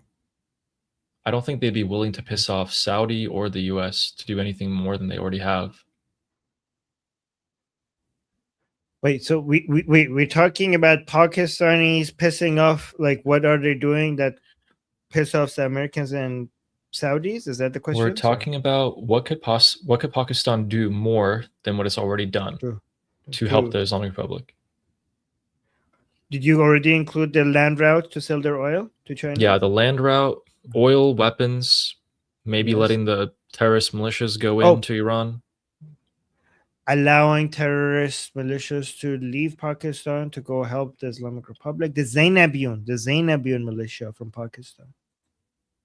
Right? Yeah. I'm pretty sure there are many people within the Pakistani army that are sympathetic to their cause, even though they're Sunni. That's probably it. I mean, they just invested in Saudi. They got like what, a couple billion? Yeah, but I bet you that the Sharif and Munir they're like fuck, like they don't I mean, they have a NATO-like military agreement with Saudi Arabia. Okay, so to arm the Islamic Republic is basically to arm the people that they have a military agreement against. They're arming that doesn't, I'm pretty sure they don't like. I'm pretty sure if it was up to Munir and Sharif, they would stop that. I don't know, but again, that's an unpopular thing to say. So, yeah. So Pakistan's help is at the level of what we've seen so far. Trump's goal is going to, one of his goals is going to be to get China to stop helping the Islamic Republic. We know Russia's help. They've been helping. Here, I'll pull up the map. Also take into account China's influence in Pakistan. That's also very important. So China has connections in Pakistan that might be able to get people to do things in Pakistan for the Islamic Republic. So there's also that. Ooh. Yeah. Let me pull up this map. Are you able to do it, or? Oh yeah, I'll bring it up. But before you do that, let me actually read 2 super chats. Oh, Ninja Rooster is here. Hi. Does Pakistan keep the planes when the regime falls? I mean, they shouldn't. It's ours. Like, that's not like, why would they? No, if the regime falls and the planes are there, they should hand it over to the new government of Iran. Yeah. But I mean, if they refuse, that's going to cause a really bad start for the relationship between Pakistan's government and the new government in Iran. Right? So they should just hand it over. And then Amir is saying, Armin, you said the Iranians being trained on drone guerrilla warfare, but isn't Israel and USA already... Oh, but couldn't Israel and United States already assist with drones to the protesters? Do you think train a unit for ground operation would help more? So yeah, the types of drones. Okay, so there's multiple kinds of drones.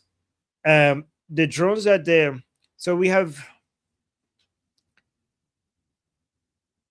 small drones, we have bigger drones, we have suicide drones. The drones that are precise, that could take out checkpoints and individuals, are smaller drones. And there's 2 types of that. One that you could let go of a mothership and then they come like a swarm and they use AI and remote control to identify targets and take people out, right? But there are that is a very complicated mission that you could do, and it's limited. Right? It has limited capability. At the end of the day, so let me tell you, for example, why we need drone operators on the ground. We need that for a higher scale drone operation. You need boots on the ground managing it, right? Like, it's not like we still haven't gotten the technology to the point where you could just send drones from far away to a land far away from the operator and everything will take care of itself. You still do need some drone operators within the I mean, look at Ukraine, for example. You still do send your drone operators somewhat close, not very close, but somewhat close to where the drone operations are happening. And also another example for me knowing that this is necessary is that you don't have to go that far back. If you go back to June 2025 for the 12-day war, the drones that's on the first day of the 12-day war, what happened? There were drones that started their operation from Iran, from inside Iran, and they went and destroyed the Islamic Republic missile launchers before they could launch missiles towards Israel. Those drones were already inside Iran, and they were operated by Iranian Mossad agents inside Iran. And that's not that long ago. So I can't, it's not like the technology has changed so significantly since June 2025. So given that for the 12-day war, Israel needed some people inside Iran to operate those drones to take out to take down those launchers, I'm assuming that for even a more precise and specific type of drone operations that is supposed to take out individuals that are shooting with machine guns at the Iranian people, that level of precision requires your drone operators, at least some of your drone operators, to be inside Iran. And the best way to do that is to just train the Iranian people. Does that answer your question? Ali, does that make sense, what I just said? You're muted. Yeah, that makes sense to me. I think we've pretty much covered that. Yeah. Yeah. Okay. There was do you remember a while back when I showed the Palantir tech? That was really cool to see. Like the AI chose all the targets on its own. Yes. I'm trying to find that clip to show people. Oh, actually, I just found it. That was pretty badass. Okay. That was pretty cool. Do you want to show that? It's almost 2 minutes. So you know what? That's so badass. I think we should show it. Okay.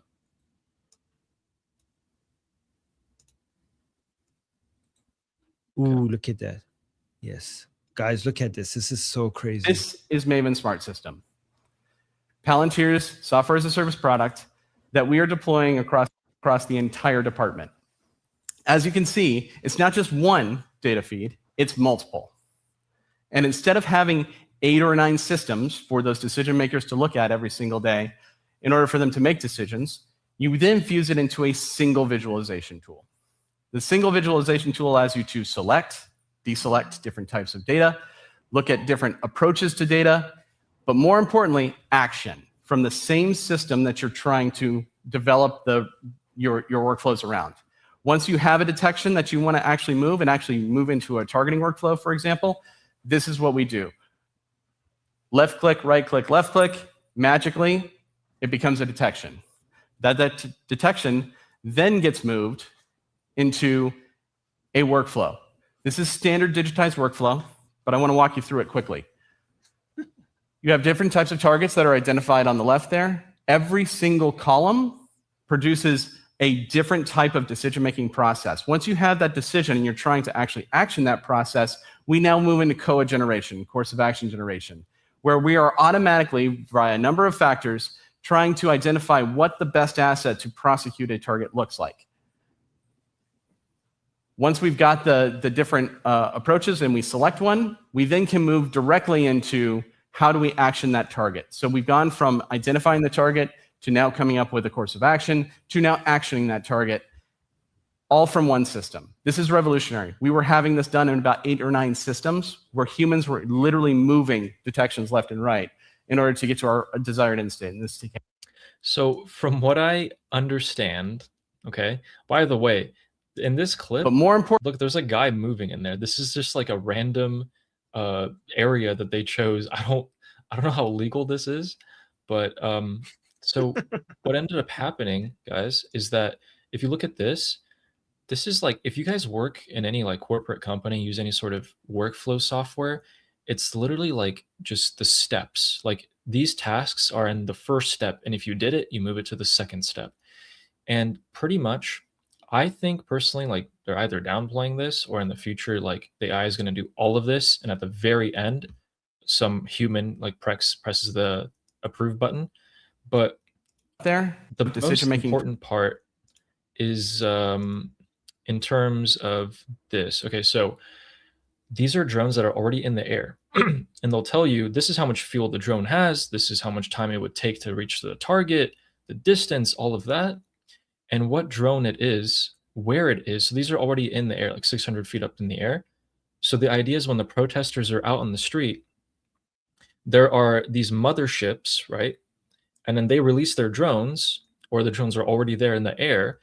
And the time to target here, it says 4 minutes, 23 seconds at a distance of 600 feet, distance of I don't know why it says, is that nanometer? No.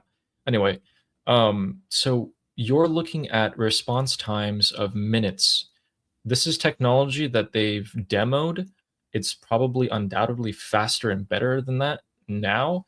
And I think this is why someone like Saeed Ghassainejad is pushing for this type of technology to be used, which has actually never been used in the setting that it could be before. But technology is going places, you know, it's going places at faster speeds than ever before. Yeah. And, you know, Texas Troop is saying, do we really want AI making target lists? You know, the problem is that, I mean, the problem or the solution, I don't know, is that it doesn't matter what we want. Like, I don't think, you know, it's a good question, Texas Troop, but I think nobody is going to wait to see what we want, and this is just going to happen. So it's inevitable. Yeah. Armin, have you thought about this where do you know how the tech CEOs of AI companies are stating that there's like a 30 to 50% chance that artificial general intelligence will just make humanity go extinct? Have you heard about that? Yeah, of course. I mean, following that discussion a lot. And isn't it insane that there are a literal like group of 10 people making that decision for 8 billion, and there's nothing you and I can do about it? I don't think it's 10 people 1%? making the decision. No, I don't think that's us. First of all, I don't think we're going to go extinct in a bad way. I think we're going to go extinct in the best way, meaning that we're just going to become human plus. So humanity will end only because we have changed so much in a good way that we can't be regarded as human anymore. So we're going to go extinct in the most beautiful way possible. Okay. That's what I think. And also, I don't think it's those 10 people making the decisions. Those 10 people that you're talking about are under pressure by a more deterministic forces of the market than what you think. They're not just making decisions out of their asses based on what they think is good. They're completely constrained by the forces of the market, which is basically involves every single customer's decision, like every single person that is paying the subscription fee to ChatGPT or Gemini or any kind of employee within a software company that says, like, I tried that AI, that's not a good model, that one is better. I think that every single one of these people are involved in this decision-making tree. It's not those 10 people. Plus governments, right?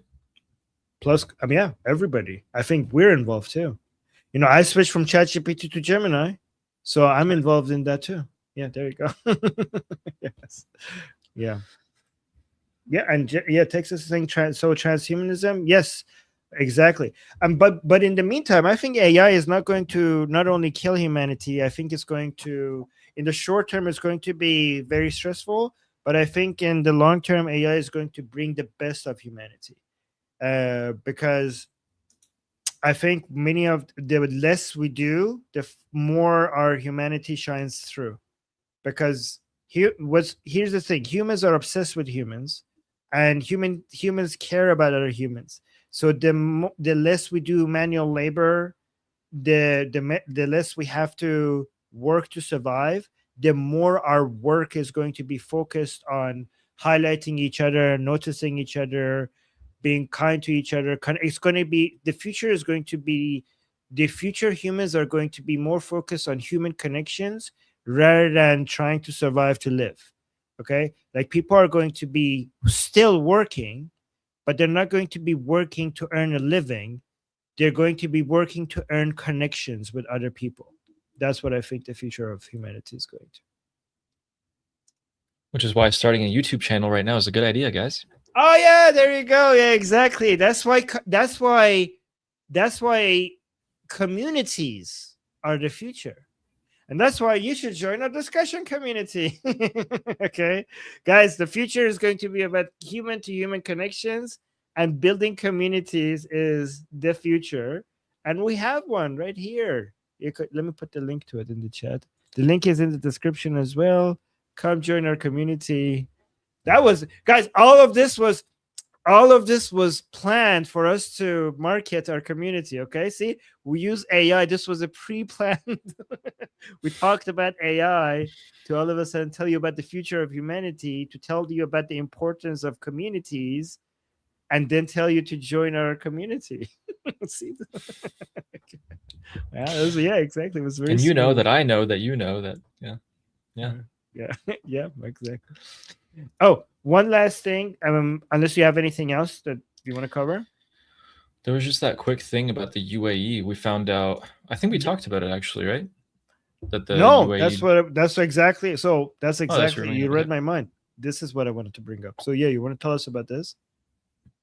Yeah. So guys, this already happened. Today the reports are coming out. And always question this, guys. Like I have a few rules about sort of like whatever you want to call it, political, just analysis in general. Always wonder why a piece of news is coming out at the time it's coming out. And then if it is coming out, it has already achieved at least two objectives if it's a good political move, or even if it's a good move in general, at least two, if not three or four. And then always follow the money. But this one, I think it's interesting why it's coming out right now, because it happened a month ago. So, according to Wall Street Journal, Emirati warplanes hit Iran's Lavan Island. We expected that was the UAE because the Israelis were like, it wasn't us. The Americans were like, it wasn't us. So we're like, then who is it? It must be the UAE. There's no other option. So now we're getting confirmation that, yep, we were correct. It was the UAE. So Emirati warplanes hit Iran's Lavan Island oil refinery on April 8th in a covert operation the UAE has never publicly acknowledged. This is the strike. So I'll play you the video. It's a breath of fresh air to see Persian Gulf states standing up to their bully. Well, not states, just one of them. Only UAE, maybe a little bit Bahrain, but this is what the UAE did inside Iran.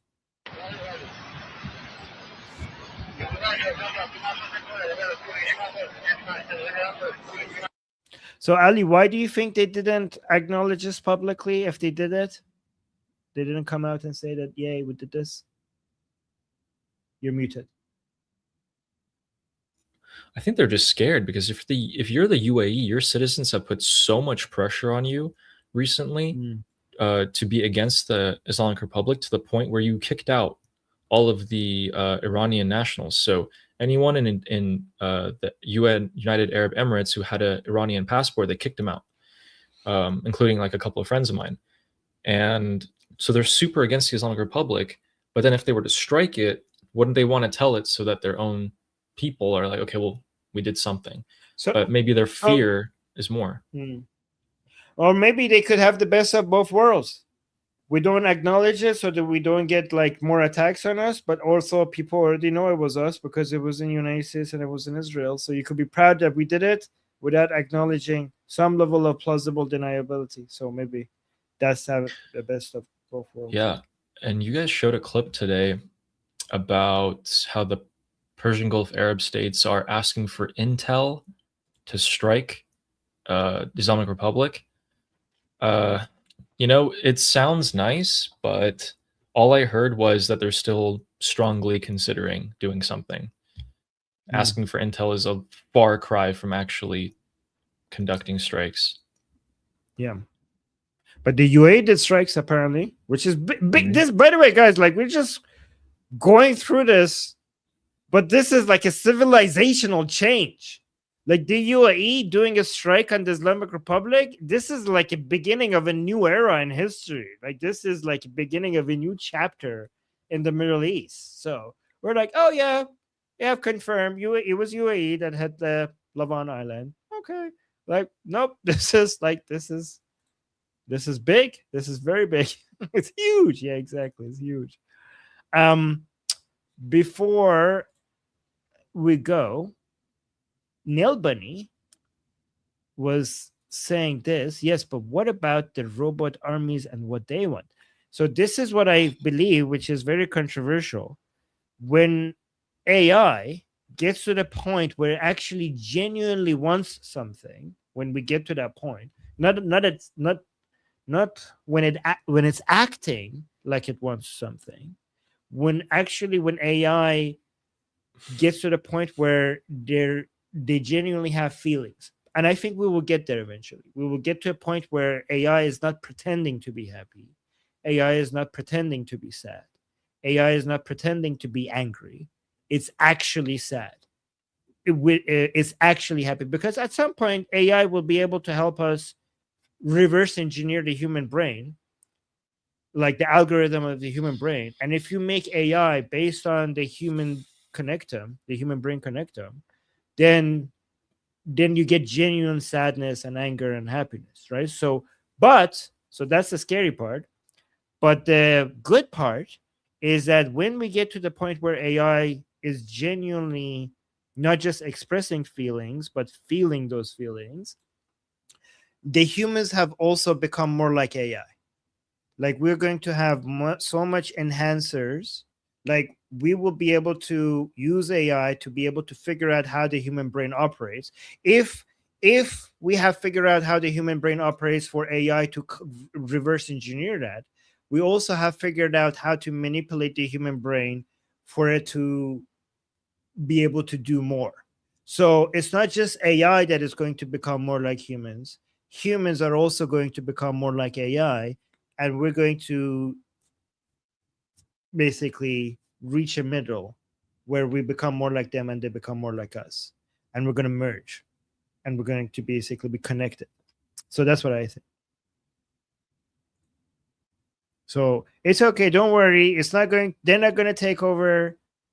We're just going to merge. It's going to be a happy marriage, and we're just going to mix together, and we're going to be one with them.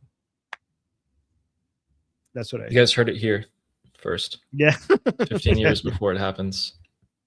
Yeah, but by the time it happens, there's no separations between. You're not going to be like, Armin, how did you know this? Because me and you are so connected with each other that there's no separation between us. At some point, we're going to become one connectome. We're going to be a hive mind or something. All right, never mind. That's getting too weird. Yeah. All right. What do you think, Ali? I think you know what something I've wanted for a while that people are like, you're a weirdo. I've wanted something like Neuralink. Like, I would get it. I wouldn't get the Neuralink because I'm pretty sure if we wait long enough, we're going to be able to get Neuralink effects without any form of surgery. Like, we already are seeing things that you could just put on your head, and you're going to get the effects of Neuralinks without actually anything going inside. Like, I'm pretty sure pretty soon we're going to have just hats that you just wear. And then eventually, you're not even going to need hats. Eventually, you're going, not even like, okay, so eventually the glasses that you wear is also going to have enough technology in it to do what Neuralinks does. So you're going to have your AI, your phone, your display, all in your glasses, and also whatever Neuralink does is going to be connected to that as well. So it's just going to be a glass, and you're going to be fine. You don't need to put anything in your brain. That's what. But how do you stop, like, a terrorist in the basement in Pakistan from, like, having access to this technology and just, Oh, I wouldn't worry about that, because it's basically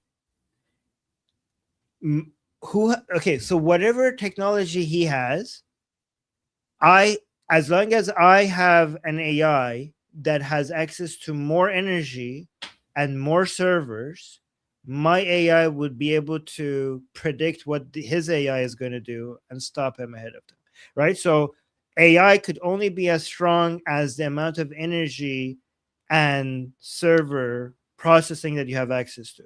So he might have AI, and it doesn't matter. It's not about having the latest model, because the models, it's about how much processing power I have. So he is going to be too poor for his AI to be able to beat like the Americans' AI. And my AI will be able to see that his AI planning like American AIs will be able to see the Pakistani AI from a mile away from coming and doing anything, right? Which is my theory about China as a whole right now, is that they've been trying to take advantage of the upcoming AI revolution. They made friends with South American countries, which, let me just real quick. Sorry, this is like my favorite thing ever.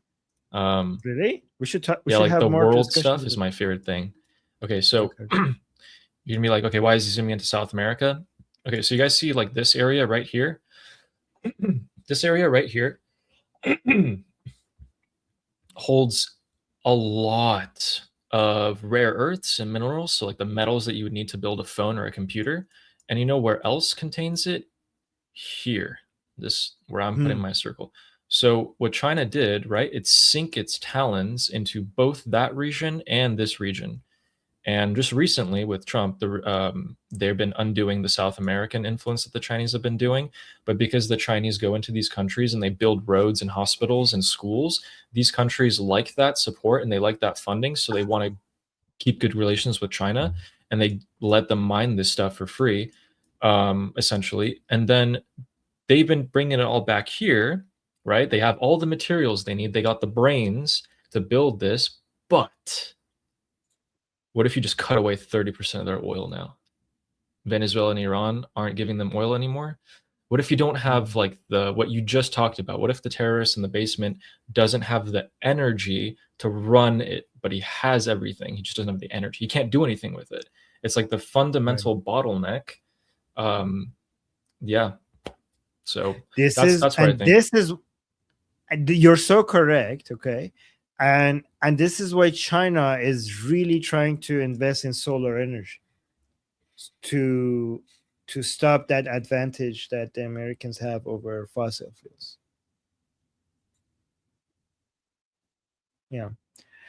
But yeah, we should actually talk about these civilized. So you know the thing that you say you like, you say world stuff, it's called basically civilizational changes.